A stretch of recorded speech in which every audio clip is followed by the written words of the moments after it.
Yo, welcome back to another episode of the JM Show. I am your host, Jody Mo, and for the seventh straight year, we have crowned a new NBA champion.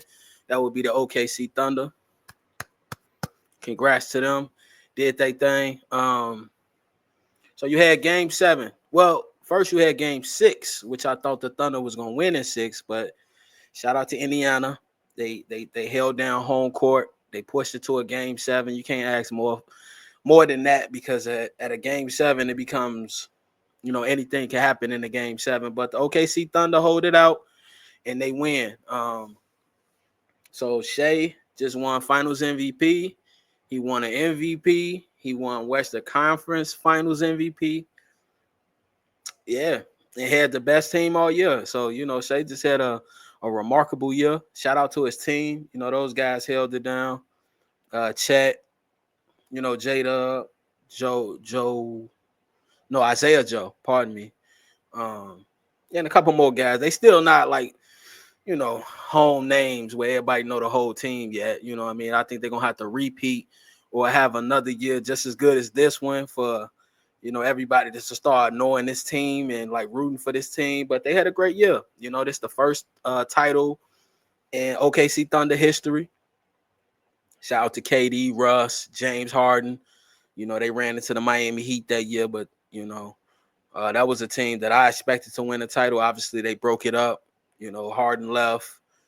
Then KD and Russ had maybe like 2-3 years together. And then KD left, and then OKC went into rebuild mode, and obviously it worked. Shout out to Sam Presti. Obviously a great GM. He know what he's doing. He draft the right players, draft the right pieces. But he didn't draft Shea. But to get that trade for Shea was vision because I didn't see much coming back from that Clippers trade.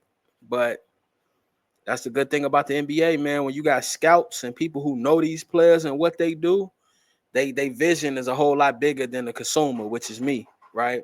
The vision is way bigger because they put eyeballs on these players. Like, I know what you're good at. I know what you're capable of. Bring in Chris Paul. Shout out to CP3. And let him teach you the ropes. And now you got Shea, a future Hall of Famer. If you ask me, all he got to do is keep going. Keep doing what he's doing. Now, also in game seven, we had Tyrese Halliburton tear his ACL. He tore his Achilles. He tore his Achilles in the first quarter. Came out on fire too, looking like he was about to have one of them games. Why they call him the moment. Cool. It's a all right nickname, but looked like he was about to have one of them games, and unfortunately, tore his Achilles. It popped. They did the replay when they slowed it down, and you could see it pop, which was crazy. Yeah, but shout out to Tyrese, man. He had another great season. Definitely put his name in those superstar ranks. Now you can only hope that he comes back the same player. The Achilles injury, that's what took down my favorite player of all time, Kobe Bryant. KD came back from it. He looks great. So hopefully everybody went to KD surgery. Don't go to Kobe's because Bean was never the same. But KD has been flourishing. So go to whoever did KD's. So shout out to Shea, man. Shout out to OKC. You know what I mean? They the champs now, and they're gonna have a great summer. Hopefully they come back next year and make some noise. I hate to see them be one of them final championship teams that come back the next year and it's like a fluke, like they go nowhere. So I hate to see that for them, but I don't expect it. I expect them to come back next year and still be top in the West. To be honest with you, I don't see nobody dethroning them right now. We had a couple trades go down, which is our second topic, but even with those trades, I don't see too much where they should be dethroned. Now they could lose in the playoffs. Any team could lose in the playoffs. Anything could happen, but I still see them being a great regular season team. So shout out to OKC. For the Indiana Pacers, you know what? This honestly felt like a Cinderella, like a miracle run. I personally don't expect to see the Pacers do this again. If they do, I will, willfully be wrong. But I don't see it again, especially with Tyrese going down.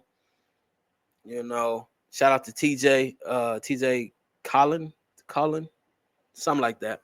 shout out to him. He did his thing. He's definitely an energy spark off that bench, but I don't see him being a starting point guard that can hold it down for a year. Obviously, I only Tyrese not even gonna play next year. So yeah, I don't expect the Pacers to be back unless they make a move, unless they make a trade. But I don't really see what they could really do because you don't really want to mess with this unit because they play together as a unit. So maybe find a point guard or something that could help them. But yeah, I don't expect much from the Pacers next year. If they do their thing, once again, I'll be willfully wrong. But I don't see it. I personally don't see it. Yeah, so that's it on as far as the finals. The new champions, OKC Thunder. Once again, congrats to them. Now to our second topic. A couple trades went down, man. So first of all, we have Kevin Durant being traded to the Houston Rockets for Jalen Green, Dylan Brooks, the number 10 pick in this year's draft, and that's like 3-4 days away, and 5 second-round picks. So when I first saw this trade, I was iffy, right? Because I'm like, I don't know if KD is worth all that. You know what I mean? KD's like 36, so you really banking on next year. You know what I mean? This is not like a future trade. This is like a right now trade. Like it has to work right now. But I mean, look, the Rockets had a good team. They had a great team. Jalen Green, Dylan Brooks was a big part of that team. But if you take that out and replace that with Kevin Durant, I do see how a lot of people feel that this team could still do its thing. And I think it could. You obviously need a point guard now. Still need a shooting guard unless you're going to, tweak some things and, maybe a player turns into like a point forward, or I don't know. You got someone on that bench I ain't seen yet that is actually ready to go to the next level. You never know. But I don't know, man. I still don't. I'm not a fan of the trade, to be totally honest with you. I think Jalen Green and Dylan Brooks are two good pieces. I know Phoenix happy to get them two pieces. Dylan Brooks being the defense anchor that he is, and Jalen Green still, he's only like 23. I know he had a bad, playoffs, but I mean, it was his first playoffs, right? So, like, you got to give him a little credit, you know what I mean? To just trade him like that is crazy, but who knows? You never know what goes on in the organization. Maybe he ain't like a, on time type guy. He don't practice, or it might be something. I don't see you just trading him like that off one series. I don't see that. But he's been traded. He's with the Phoenix Suns. Now, there are rumors that Jalen Green will be moved again, which makes sense because you still have not Dylan Brooks, Devin Booker. You still have Bradley Beal. So it's like some gotta give with that. That's too many guards, right? And too many high power guards that have to play. So, and Jalen Green contract ain't cheap, so you're gonna have to play him. So I see them moving him. But as far as the trade as it is, I say keep Dylan Brooks. Obviously, Phoenix need defense. That was part of the reason why I think they didn't make the playoffs this year. Is no defense. They had no problem scoring the ball. They had the problem stopping the opposing team. So you bring in Dylan Brooks. That's what he do. 3-and-D type guy. That's a good pickup. You got the number 10 pick. Ain't no telling what they do with that. You know what I mean? I don't really know too much about who's coming out in the draft right now. I'm not really much of a college watcher. I usually only watch college in the tournament. To be totally honest with you, I only watch for March Madness. Other than that, unless you like, very popular, I probably don't know. You know what I mean? I never front like I'm this big college watcher. Pardon me, I'm not. And then we had another trade, right? We had the Boston Celtics trade Drew Holiday to the Portland Trail Blazers for Anthony Simons and 2 second-round picks. Now, this trade makes sense, right? Due to the fact that obviously Jason Tatum just went down with an Achilles injury, right? So now you got to make some moves because you got to bring in something for that offense, right? Jason Tatum is the leader of that team. He is the number one. Obviously, Jaylen Brown does his thing. It can hold down any team, but still you gotta replace that with something, right? So bringing in Anthony Simons makes sense. Yeah, young scorer. He really didn't turn into what a lot of people thought he was, because when they traded Dame, they was expecting Anthony to take over the team, and for the most part, he can't do it, right? Or he hasn't done it. I'm not gonna say what he can't do. He hasn't done it to this point. So yeah, maybe bring him to Boston, let him come off the bench and kind of do his thing. Just score, bro. Just make some points. You know what I mean? Defend, and we see what happens. So you know what I mean? Shout out to Boston. Obviously, they're gonna be a different team next year. No Jason Tatum, and Tatum's not gonna play none next year. Dame not gonna play none next year. So and so many people have been reporting the East is wide open. I agree with that. Like the East is wide open. I wish the Bulls was a part of this conversation. You know what I mean? I wish we was a part of this. Like maybe we got Kevin Durant, maybe we got some pieces, but I don't know, man. You a Bulls fan, you get used to it, man. We don't do too much. And when we do something goes wrong. Obviously, we had Lonzo, Zach LaVine, DeMar DeRozan, number one in the East. We was looking good. Lonzo gets hurt, and that was all she wrote. You know what I mean? But yeah, so I'm expecting more trades too as well. There's rumors that Giannis supposed to be moving. I don't know how true that is, but there are rumors about that. Uh, who else supposed to be on the move? A couple more players. I don't know, but it's a couple more players. It's losing me right now, but I heard other things about a couple more. Trae Young's another one. Obviously, with the Desmond Bain trade, people think Ja might be on the move. So you never know. This might be a whole new NBA next year. You know what I mean? So shout out to the league, man. It's been a great season. Been a great season, right? Obviously, the finals wasn't what a lot of people expected, but still been a great season. We got 7 games out the finals. Can't ask for more than that. I know when Tyrese went down, a lot of people was like, man, I don't want it to happen like this. But I mean, that's part of the game. Injuries are part of the game. And you still got to do what you got to do at the end of the day. You know what I mean? You can show your love to Tyrese, salute him. You did your thing, bro, but I still got to go win this ring, dog. You know what I mean? I still got to finish the job, as Kobe would say. Now, speaking of Kobe, we going to our third topic of the day, ring culture, right?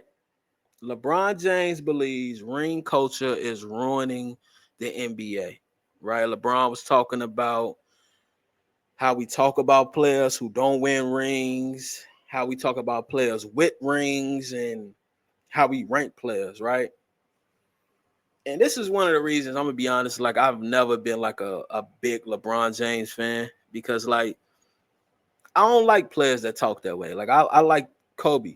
Kobe never talked that way about rings. Like it's the end all be all, right? You win it, you win it. You lose it, you lose it. I'm pretty sure nobody likes losing, but when you downplay losing, then you can't upplay winning, which LeBron has done. He's upplayed winning, like when he won a ring against Golden State. He spoke about that ring like that made him the greatest.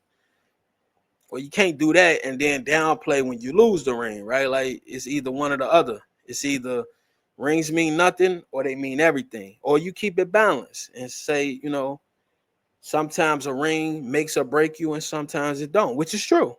You know what I mean? There's some series where I give LeBron grace. Yeah, you did lose Kyrie. You did lose Kevin Love. But then there's other series where like, no, you just lost the series, bro. You just gotta hold that L. You know what I mean? So yeah, I don't get where LeBron is going with this.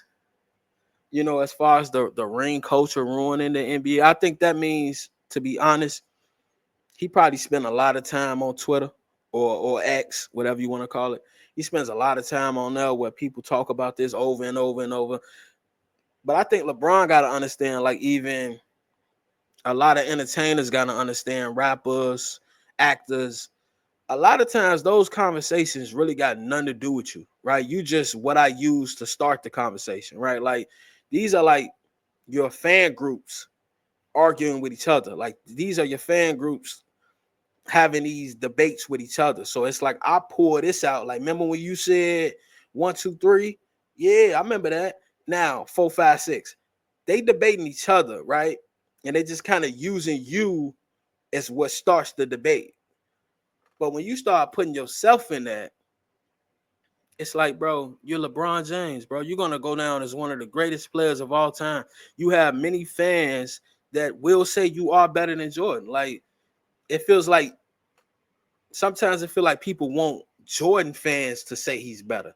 They never gonna say that, bro. What like that's never gonna happen. Kobe fans are never gonna say you better than Kobe, but they will give you your respect. No, you a dope basketball player. You're great, but you're not better than my guy. Like, that's just how it goes. And if you looking for that moment where you think there's something you can accomplish that's gonna make that person change their mind, brother, you're gonna be looking for life.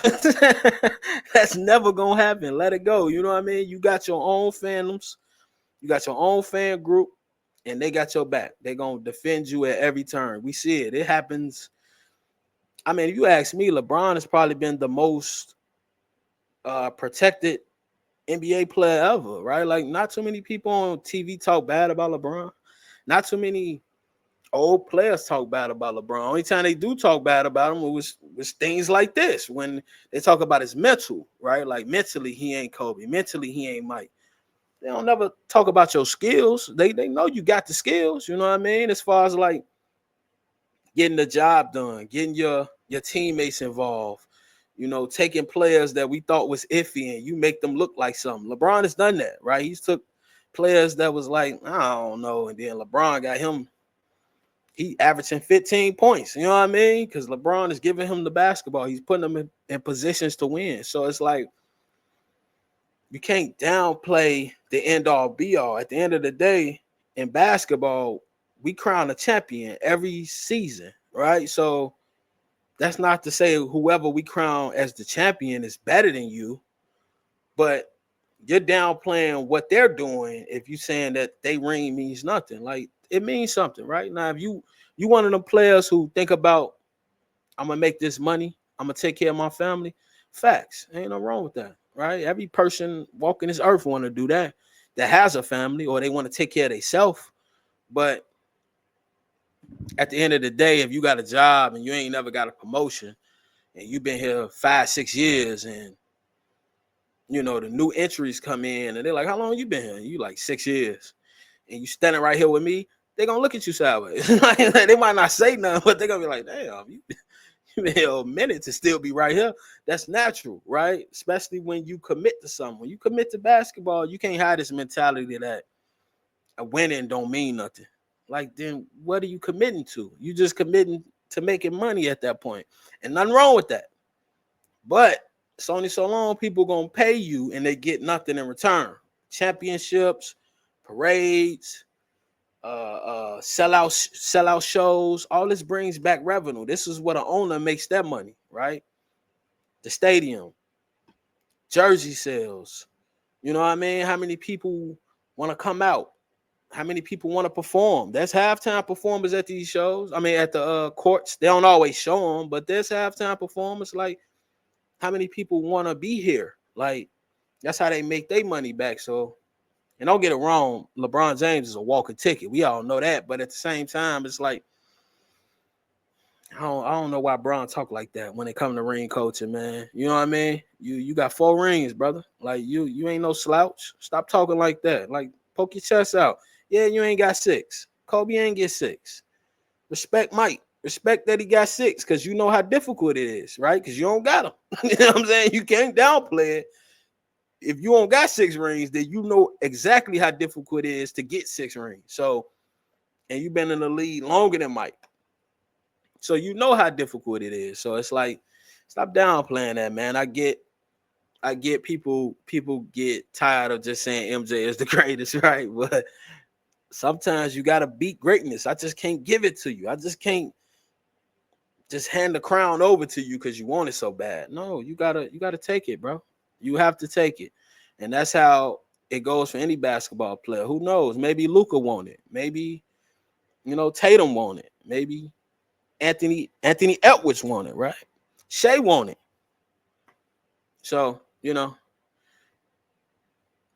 look, I get it. You know what I mean? Sometimes them conversations could get circular and you get tired of hearing that conversation. Just turn your phone off, man. You know what I mean? Stay off Twitter. That's what I tell LeBron. Stay off Twitter because it sounds like you on Twitter like crazy, bro. You know what I mean? But shout out to Bron. Shout out to Mike. Shout out to Kobe. Shout out to all the greats. You know what I mean? Duncan, Magic Bird, all the greats, man. So yeah, man, that's been this episode of the JM Show. Love, peace, justice, my peoples.